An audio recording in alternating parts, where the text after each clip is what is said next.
110 शब्द प्रति मिनट की गति से यह डिक्टेशन स्टार्ट होने जा रहा है। स्टार्ट होगा। स्टार्ट। मैं टॉप 20 में था जब भारत की सबसे कड़ी प्रतिस्पर्धा में ज्यादातर लोग टॉप 50 में आने को भी तरसते हैं। 19वें पायदान पर आना मजाक नहीं है, इसलिए मैं खुश था। यह सबसे अलग प्रतिस्पर्धा थी।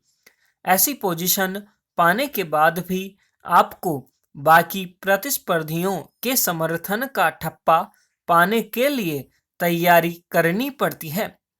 अगर आप उदार व्यवहार नहीं करते तो बाकी प्रतिस्पर्धी आसानी से आपके आत्मविश्वास की धज्जियां उड़ा सकते हैं। इस प्रतिस्पर्धा में आप आवेदन नहीं कर सकते। पिछले 4 दशक से तो ऐसा ही है। इसमें हिस्सा लेने के लिए आपको चुना जाना जरूरी है। मैं इसमें चुने जाने के लिए 14 महीनों से प्रयास कर रहा था। महामारी के हमले के बाद पहली बार मुझे सफलता मिली। ऐसा हुआ मेरे मित्र उच्च मध्यम वर्गीय बिजनेसमैन दोस्त चौधरी के घर, जो अमिताभ बच्चन के घर और मशहूर जुहू बीच से कुछ मीटर दूर रहते हैं। वे अपनी बेटी की शादी आसपास किसी भी 5 सितारा होटल में कर सकते थे, लेकिन उन्होंने इसे 9 बेडरूम के बंगले में वर वधू पक्ष से कुल 18 लोगों की मौजूदगी में करने का फैसला लिया। और यही कारण था कि मैं 19वां मेहमान था।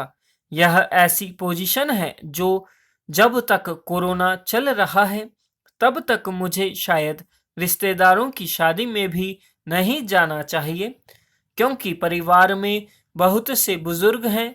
2 दिन की शादी में सब कुछ रीति रिवाज से हुआ। चूंकि इसमें दंपत्ति के करीब रिश्तेदार ही शामिल हुए जो उनके हितैषी थे, इसलिए किसी को किसी का अहम संतुष्ट नहीं करना पड़ा।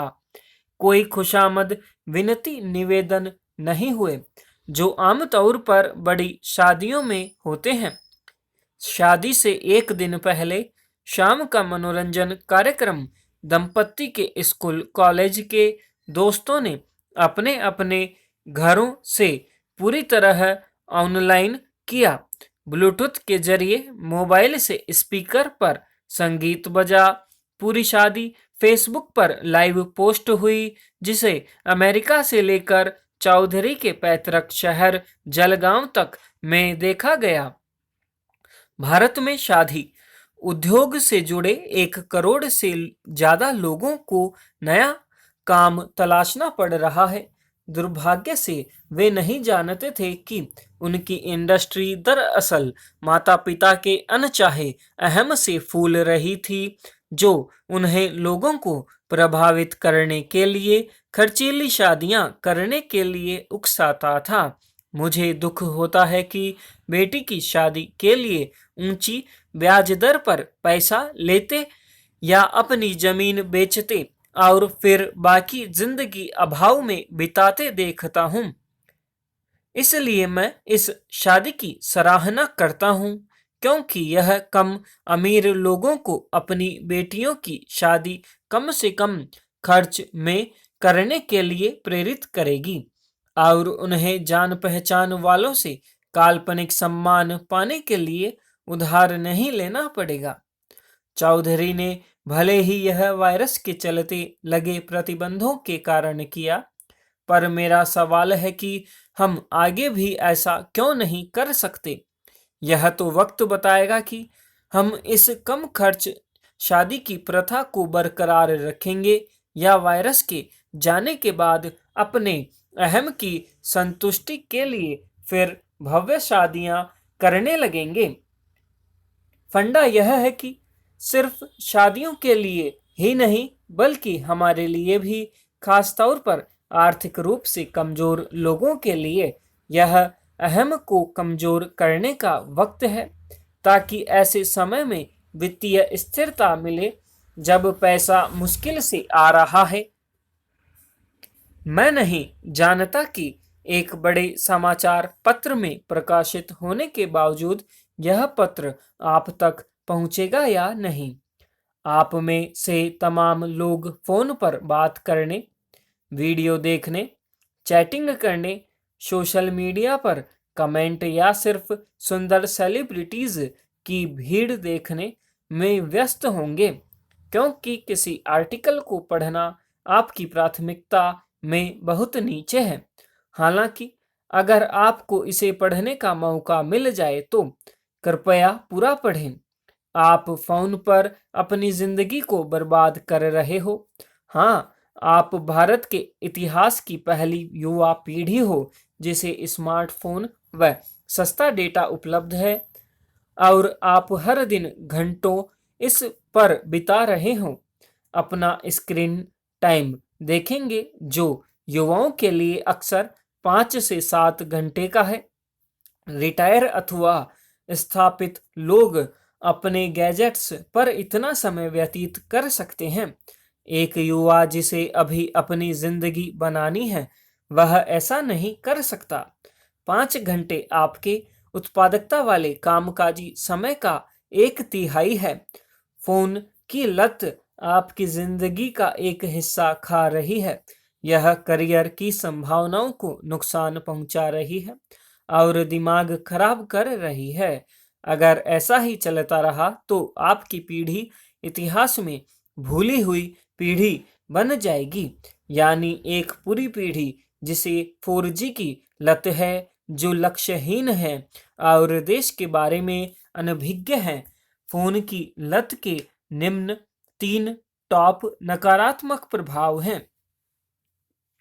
पहला, निश्चित ही यह समय की बर्बादी है, जिसका इस्तेमाल जीवन में अधिक उत्पादक चीजों पर हो सकता है। आप फोन पर लगने वाले 3 घंटे बचाकर उन्हें फिटनेस, कुछ सीखने, पढ़ने, अच्छी नौकरी तलाशने, बिजनेस खोलने में इस्तेमाल कर सकते हैं।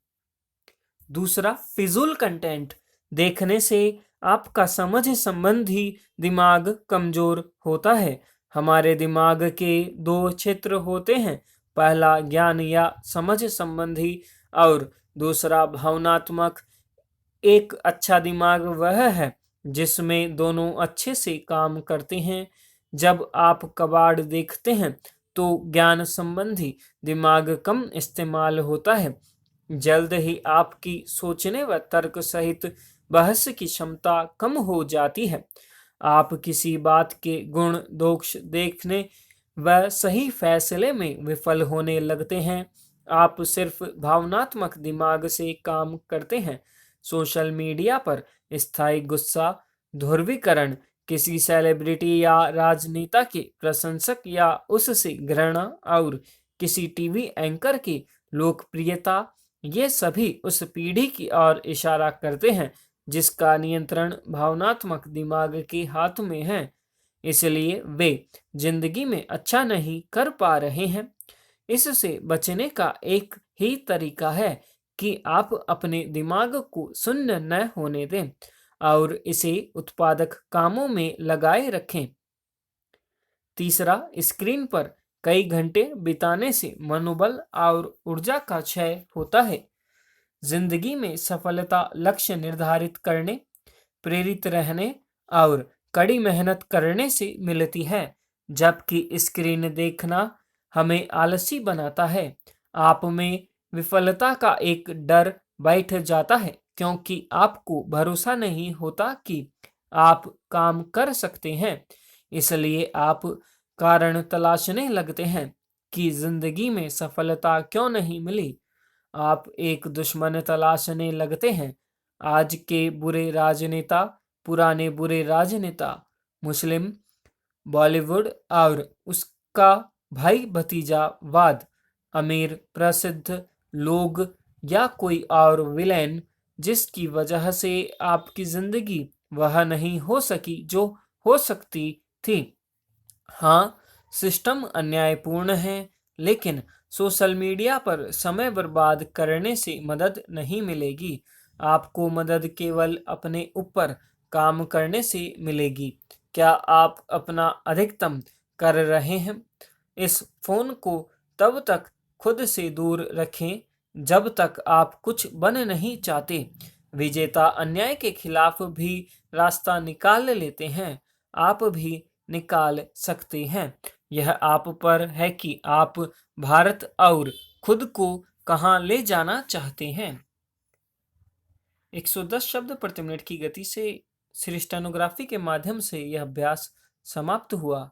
करते रहिए कोशिश कुछ कर गुजरने की। मिलते हैं नेक्स्ट डे नेक्स्ट डिक्टेशन के साथ में। तब तक के लिए जय हिंद, जय भारत।